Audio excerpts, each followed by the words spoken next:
Ei, e aquí a cosa se passava in giù de Fieiro de Redum. Hi havia un home que anava a la Fieiro de Redum. Passava per les serres d'Altricots, menava el bestiar i tot a la Fieiro. Se passava per les travesses, era più che il camí. E aquell hi anava a l'ase, se n'anava a cercar ampletes. Hi havia a les velles de Nadal, anava a cercar sal, anava a cercar el que li calia, havia pas menat bestiar, aquell home. Havia que l'ase com a bestiar. E quan arribèc al Serrat del Bac, capellan, és en vista de Redum, se diec així que tranquil·le i que diu te tracassa pas, te vas pas anar a fer fressia a l'auberge, que havia prou de... calia que pasco de gallès, també. Se diec vas ocupar la crusta tranquil·lament i a pell te n'aniràs fet els afers. Se sacietec, me se metec l'ase davant ell per hi fer ombra, e se metec a ocupar la crusta, tranquil·lament.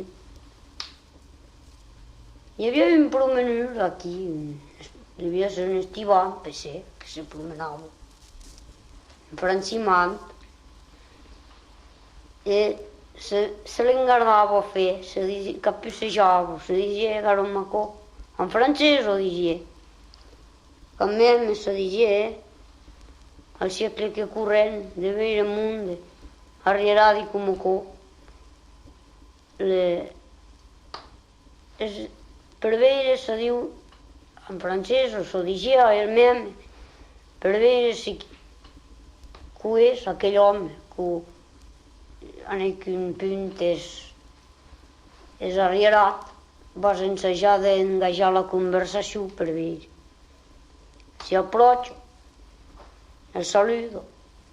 Bonjour, monsieur. Bonjour, se diu l'altre, monsieur. Bon appétit. E bé, bon donaré, si volets. Oh, no, merci. He direts merci, que no hauré pres. Me tant que ho haver pas pres res. Cal pas dir merci. En fi, l'altre volia ensejar del fer parlar, se diu, pouvez-vous me dire l'heure qu'il est, s'il vous plaît? Oh, diu l'altre, vos ho vau dir? Havia l'ase davant ell, va que agafar els collons de l'ase, els anauça, i diu, se mi diu molt le car, monsieur. Merci, se diu l'estival, e se salva. Arribo darrere, la mato, guardec, la mostro, e lo mitjo me le car. Me se diem, me cudiap ja fet aquell home, a saber-lo d'aquella maniera. Se penja el capell en un tall, se desfà la vesta, se canvia de tenguda, passa per un altre camí, com si era un altre home. I pausa la meva qüestió per veure. Bonjour, monsieur. Audicions, se diu l'altre, em passa la gent, ve per aquí. Perquè ell menjava el que per pas si era el même, ni ho. Quelle heure est-il, s'il vous plaît? Vous me faites penser en vous voyant manger qu'il faudra que j'aille. Quelle heure est-il, s'il vous plaît? Oh, l'altre, torna a fer la meva operació, torna a llevar els collons de l'ase. I diu, c'est midi, monsieur. S'havia passat un quart d'hora d'entrefer. A la vez aquell home se diu, tout à l'heure c'était moi qui vous avais posé la question. Mais comment faites-vous? J'ai été tellement étonné. Comment faites-vous? C'est au poids, ça dit que vous le savez, ou comment ça dit, ça vous sert l'horloge, ça, expliquez-moi. Ah, ça dit l'altre. En un cerís de la vila, innocent tu, que vos cresep més fini que els altres. O ves espai se diu que els collons de l'asa m'empatxo de veure l'horloge de redum. L'altre se salvé. Aquò és l'història d'un brave paisant que treballava a París per primer cop. Havia argujat que era al camí de fer i hi havia donat un tiquet gratuït e tot un dicia de la naveira fa que en Monjón se decideix de la naveira. Ell se n'hi pec, se metec la blada nova, les botines, que en partit de l'hostal ja semblava que era superbe. Tot el món li demandava on anava. Me'n vau a París, me'n vau veure el gujat. A mesura que treballava, també s'avisava que els altres eren pas tot a fet de avilladi com ell. En fi, se n'anec. Quan arribec a París, que treballec, tardè pas a haver un cercle de balairi al tour d'ell, com si era una bèstia curiosa. I ell aquò també m'hi convenia pas. S'arrenquec un pèl del cap i guardava aquell pèl un cop d'un costat i un cop de l'altre. El món, encara més estonari, s'arramassava encara més. I ell se dicia en el mem, és quicón de curiós aquò, és quicón de terrible. Havia pas vist jamés un treball a tal. És quicón de terrible. E n'hi ha qu'un de topetat, més que els altres, qui dic, és que c'est monsieur qui és extraordinaire. E bé, se diu, vos ho vol dir. Però si el tour d'un cun, se diu, e bé, se'n veu al nostre país.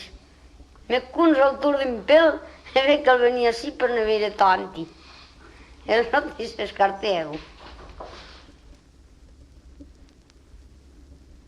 Aveți però aquella storia dels gujats che erano andati a Parigi per apprendere il francese. E bé, aquells eren tres camarades.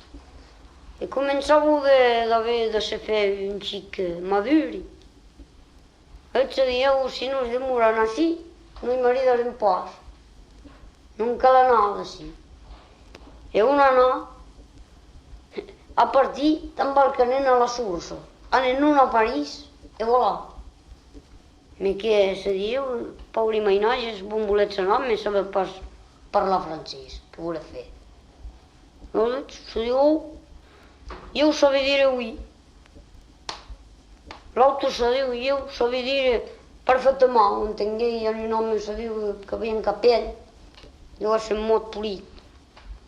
E tu, sabes parlar?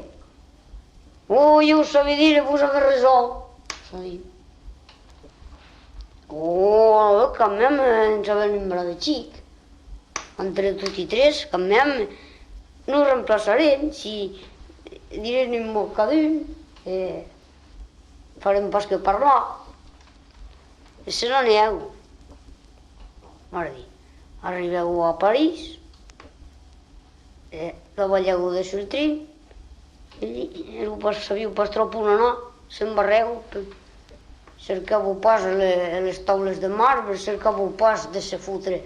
S'aneu per una rue, pas trop llarga, se trobeu en un home, pel sol, un cotell dins el ventre, un home, un cadàver.